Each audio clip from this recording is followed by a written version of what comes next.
ഈ നാടിന്റെ ശാപമായിരുന്ന ഇടതുപക്ഷ കാബാലി ഭരണത്തിൽ നിന്നും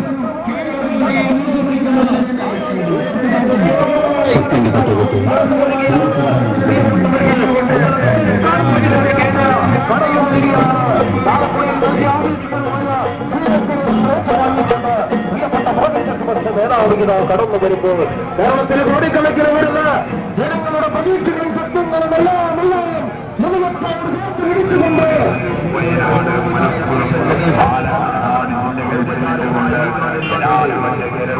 സമരനായകൻ കേരളത്തിന്റെ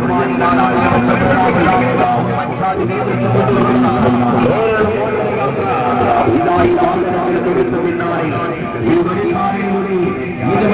കടന്നു വരികയാണ് ഉമ്മൻചാണ്ടി കടന്നു വരികയാണ് കേരള മോചനയാത്ര ഇതായി വാഹനത്തിൽ തൊടുത്തു പിന്നാലെ ഈ വഴിക്കാരങ്ങളുടെ ഇതുവരെ കടന്നു വരികയാണ് ഇക്കട്ടമാറിയേറകളിൽ ആപാലമെന്ന് ജനങ്ങൾ നൽകിയ ഏകതരമായ സ്വീകരണങ്ങൾക്കെല്ലാം ഒരായിരം മതിയും കടപ്പാട് അറിയിച്ചുകൊണ്ട് കേരളത്തിലെ ആദരിക്കലായി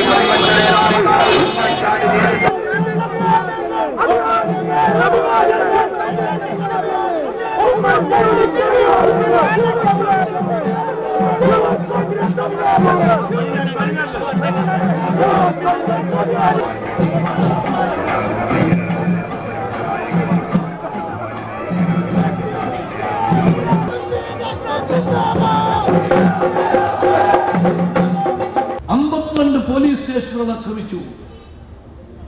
49 സ്റ്റേഷൻ ആക്രമിച്ചതും മാർക്സിസ്റ്റ് പാർട്ടിയുടെ പ്രവർത്തകർ.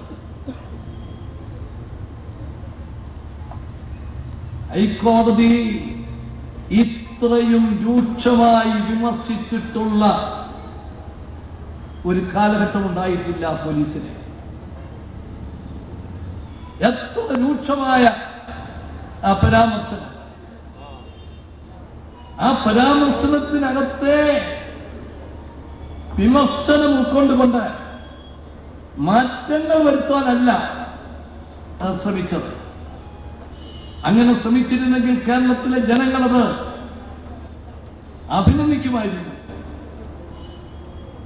പക്ഷേ ലക്ഷങ്ങൾ മുടക്കി അതിന് അപ്പീല് പോവുക,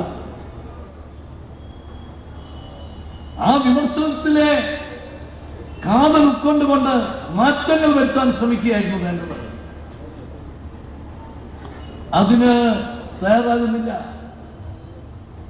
കോടതി ഒരിക്കൽ പറഞ്ഞു, പോലീസ് പ്രൊട്ടക്ഷന് വേണ്ടി ഇത്രയും റിട്ട് പെറ്റീഷനുകൾ കോടതിയിൽ വരുന്നതിന്റെ കാരണം എന്താ? ഇത് അസ്വാഭാവികമായിട്ടുള്ള കാര്യമാണല്ലോ. എന്താ കാരണം? ഒരു ബാങ്ക് ഇലക്ഷൻ ആണെങ്കിൽ കോടതി ഉത്തരവുണ്ടെങ്കിലേ 4 പോലീസുകാർ വന്നു നിൽക്കുകയെങ്കിലും ചെയ്യത്തുള്ളൂ. അല്ലെങ്കിൽ പാർട്ടി പറയുന്നത് പോലെ പോലീസ് ചെയ്യും. ഇന്നിപ്പോൾ പഞ്ചായത്ത് തെരഞ്ഞെടുപ്പിനും പാർലമെന്റ് തെരഞ്ഞെടുപ്പിനും ഒക്കെ പോലും പോലീസ് പ്രൊട്ടക്ഷന് വേണ്ടി ആളുകൾ കോടതിയെ സമീപിക്കുക. എവിടേക്ക് പോവുക? പോലീസിനെ രാഷ്ട്രീയവൽക്കരിച്ചു. 2 തരം നീതിയാണ് നടക്കുന്നത്. അത് ഭരണത്തിൽ ഇരിക്കുന്നവർക്ക് പോലും പരാതിയുണ്ട്. 2 തരം നീതി. പോലീസിന്റെ ജോലി ചെയ്യുന്നുണ്ടോ? ഇല്ലല്ലോ. അപ്പില്ലുമേട് 102 പേരാണ് അവിടെ മരിച്ചത്. എത്ര നിർഭാഗ്യകരമായ വേദനാജനകമായ സംഭവം. പാവപ്പെട്ട അന്യ സംസ്ഥാനത്തിൽ നിന്ന് വന്ന തീർത്ഥാടകരെ മരണത്തിലേക്ക് തള്ളിവിടുകയല്ലേ ചെയ്തത്. 2.5 ലക്ഷം പേരെ കടത്തിവിട്ട അതിനുള്ള അവിടെ അവരെ നിയന്ത്രിക്കാൻ പോലീസുകാരെ നിയോഗിച്ചില്ല. കുറെ പേര് നിയോഗിച്ചവര് മകരജ്യോതി കാണാനും പോയി. അപകട സ്ഥലത്ത് ഒരു പോലീസുകാരും പോലും ഉണ്ടായിരുന്നില്ല.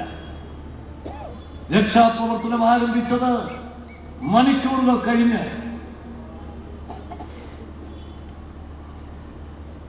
2 മണിക്ക് രാത്രി 2 മണിക്ക് KPC പ്രസിഡന്റും ഞാനും അവിടെ എത്തി. അടുത്ത ദിവസം മോചനയാത്ര കോഴിക്കോട്ട് നിന്ന് തുടങ്ങാനിരിക്കെ ട്രെയിനിൽ പോകാൻ KPC പ്രസിഡന്റ് ട്രെയിനിൽ പുറപ്പെട്ടു. ഞാൻ ട്രെയിനിൽ കയറാൻ നിൽക്കുമ്പോഴാണ് വിവരം അറിയുന്നത്. ഞങ്ങളവിടെ ചെന്നു. ഒരു കാഴ്ച ഞങ്ങൾക്ക് ജീവിതത്തിൽ ഒരിക്കലും മറക്കാൻ പറ്റില്ല. ഒരു പെട്ടി ഓട്ടോ റിക്ഷയിൽ രാത്രി 3 മണിക്ക് 4 പേരുടെ മൃതദേഹവുമായിട്ട് വന്നു. സംഭവം നടക്കുന്നത് 7 മണിക്ക് വേടനിക്ക് വരയ്ക്കാം. ഇത്രയും വൈകി വരാൻ കാരണം എന്താണെന്ന് ആ ഓട്ടോറിക്ഷ ഡ്രൈവറോട് ചോദിച്ചു. അദ്ദേഹം പറഞ്ഞു, റോഡൊക്കെ ബ്ലോക്കായിരുന്നു. എപ്പോഴാണ് ഈ മൃതദേഹങ്ങൾ ഈ വണ്ടിയെ കയറ്റിയെന്ന് വിളിച്ചു. ഡ്രൈവർ 1 മിനിറ്റ് നേരം മറുപടി പറയാൻ മടിച്ചു. മറുപടി പറയാൻ ഞങ്ങൾ നിർബന്ധിച്ചപ്പം പറഞ്ഞു, സാറേ, ഈ വണ്ടിയെ കയറ്റുമ്പോൾ അവർക്ക് ജീവനുണ്ടായിരുന്നു. പക്ഷേ ഈ ആശുപത്രിയിലെത്തി പോരാൻ ഒരു നിവൃത്തിയില്ല. എത്ര നിർഭാഗ്യം! എത്ര പേരെ യഥാസമയത്ത് അവിടെ രക്ഷാപ്രവർത്തനം നടത്തിയിരുന്നെങ്കിൽ രക്ഷിക്കാമായിരുന്നു. ഇവിടിപ്പോൾ ആർക്കും എന്തുമാകാം. പാർട്ടിയെ കുറ്റപ്പെടുത്തിയാൽ മതി.